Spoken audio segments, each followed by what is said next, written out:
there, everybody. Thanks for joining me for another one-man review. Today I'm looking at the brand new Dagger Dagger Volume 2. This is an anthology that was kick-started. It's put out by Second at Best Press, which, as far as I know, is run by Matt Eamons. This is a follow-up to, obviously, Dagger Dagger Volume 1, which is also an anthology. And I really, really like the first one. I actually was gifted the first one. It was something I intended to pick up. But Vitas Pavlidis, one of our real hardcore supporters, sent it to me, and I was really, really pleased with that one. It exposed me to a bunch of cartoonists that I hadn't seen before, and had some stuff by a couple people like Matt Lesniewski, who I really, really like. Looking forward to his new book, by the way, Faceless in the Family. Support that on Zoop if you can.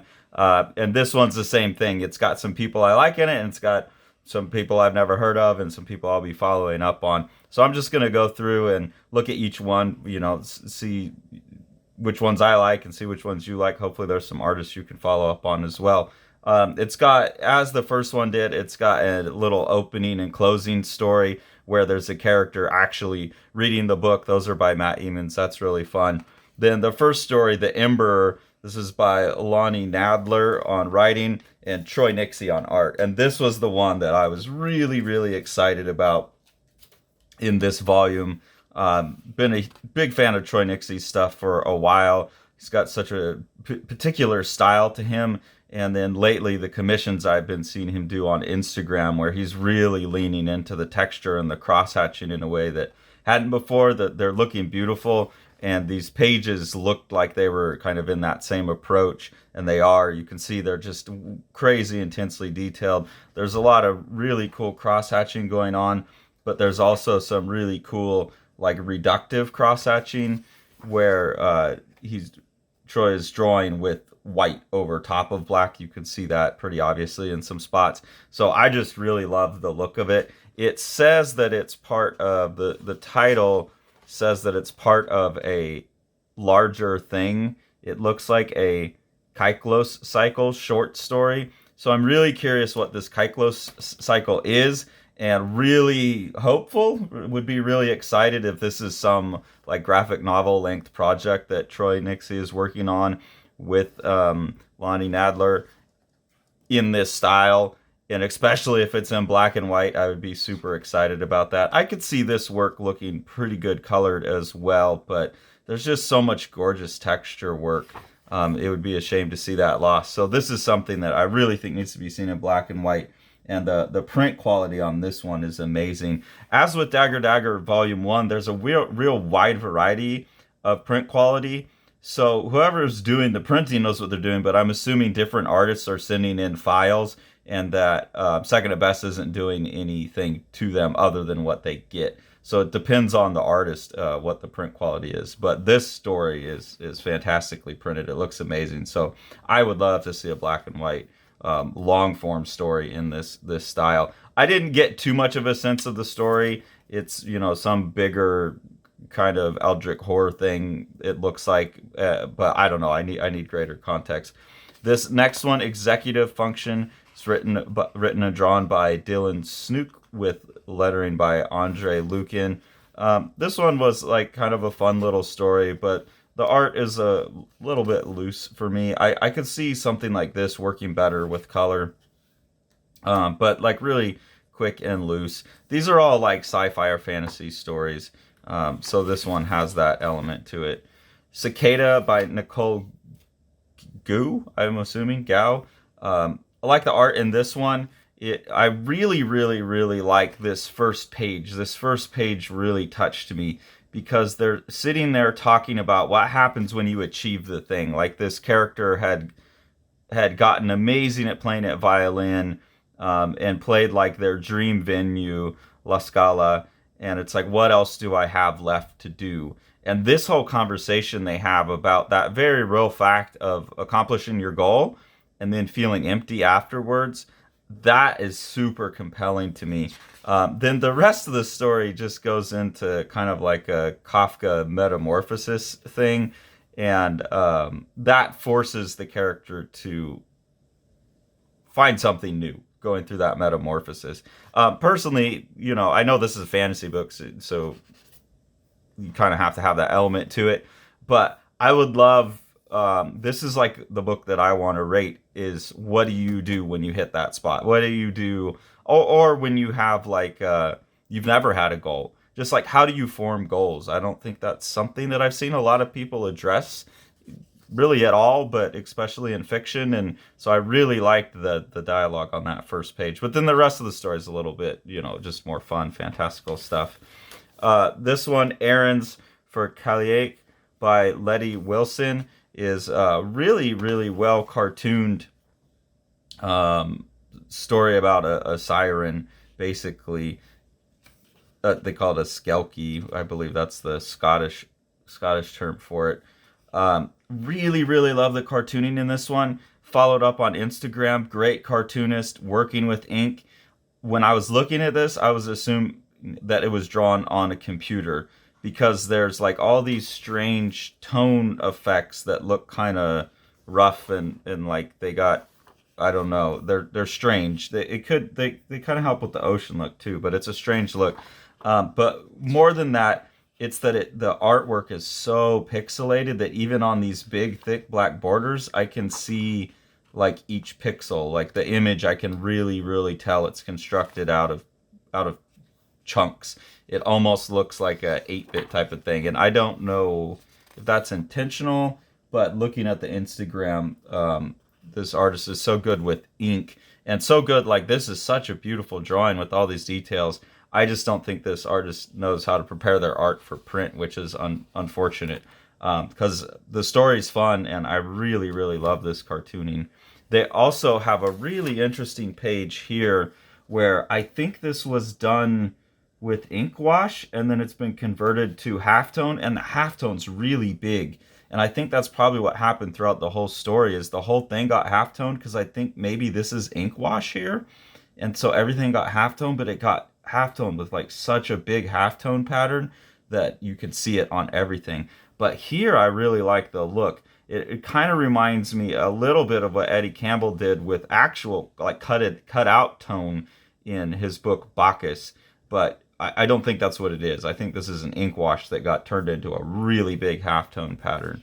So really like this one. Unfortunate what happened with the reproduction of the art.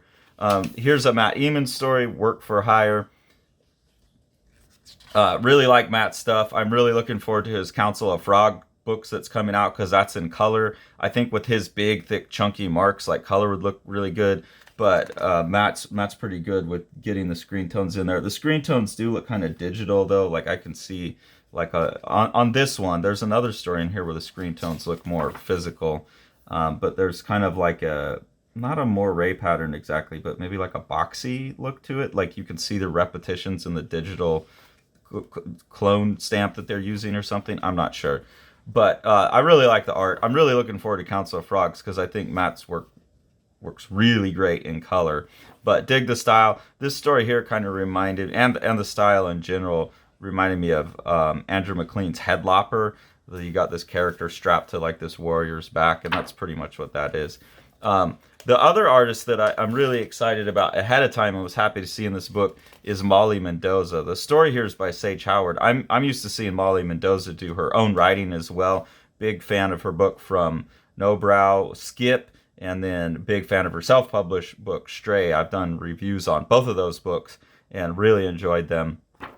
So it's really cool. I'm used to Molly having really explosive color work, especially in Skip. So it's fun to see an artist who's so proficient with color work in black and white and see how they handle that. And I really like the use of ink washes and all of that stuff. The story here seems to be kind of like an anti-patriarchal story or something, like you're going in and basically battling the lawmaker is what this story is about. I don't know 100% what to make of it, but that was the gist that I took away from that story is kind of battling the person that makes the laws, battling against the kind of dead, static social structures.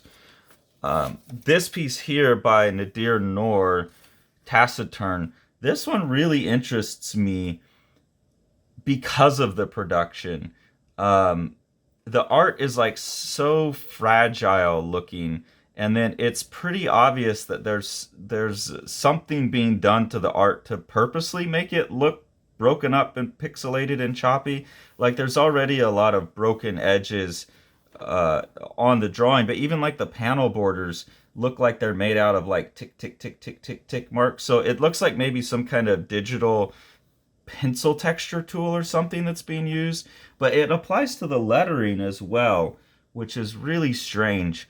So you want to go like, oh my god, like there's so much of this art's just missing, but it's so intentional looking that it becomes really fascinating to me. And like I said, it adds a real sense of fragility to the art. I'm not sure how the look is achieved. My best guess is, like I said, that there's some kind of texture brush that skips, and then there's obviously a tone pattern in here, but it looks randomized and beat up, and like it's gone through a couple reprints and missing some dots and stuff. But I think there's a nostalgia for that look.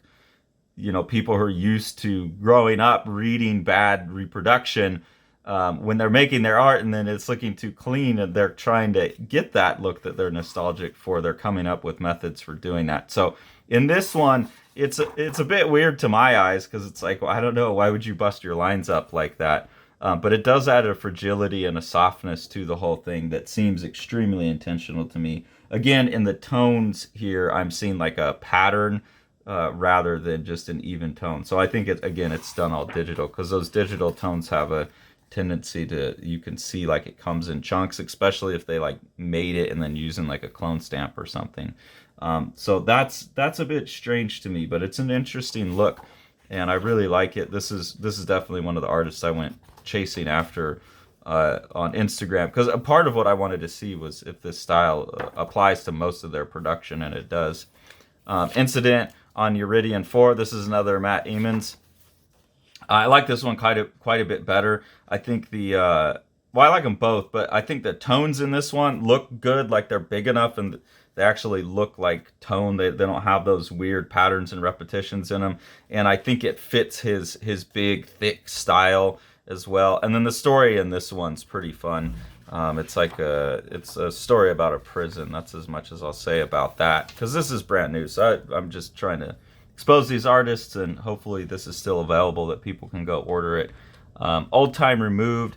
This is story and art by Liana Kangas. This one is very poetic. I like some of the compositions, but the art itself is a bit clumpy and chunky for me. Really like the cartooning in this one by Christine Larson, and I'm gonna have to follow up on Orcs the Curse, which I've seen but hadn't checked out. So I'm gonna have to follow up on that, because I really did quite like that one. And this one here by Liana Kangas, I do like this artist. I have seen this book, True Cult, and read the first issue of that. And I'll probably be grabbing the trade paperback of that. But I like that book, and I like the artist in that book. So I'm just not sure. I don't know. It just didn't feel like the same artist to me. Or maybe just the more poetic thing's not for me. But it was cool to see like this one, Christine Larson, where I'm like really, really loving the cartooning. It feels kind of like Jeff Smith's Bone with the spotting of the blacks. No tones on it, doesn't need it. Could look great in color, but also looks great in black and white. Like Jeff Smith, I prefer in black and white. I don't like seeing his stuff colored, and I really think I would enjoy long form black and white work by Christine Larson. But pretty eager to check out Orcs as well after reading this. Really well done. And then this last one's The Hare's Bride by Cry Garcia. This is another one of those ones where it's got like a real broken up look on all the edges. Like you can see the blocks that it's made out of. And again, I don't know if that's intentional on the artist's part, that they're trying to get like this rougher, more fragile looking art, or if that's just a production issue. But it applies to the lettering as well. So that kind of makes me wonder that it's just, or it's drawn digitally. It could be drawn digitally and just not at a very high resolution, so you're seeing the pixels of the size it was made at. I'm not sure.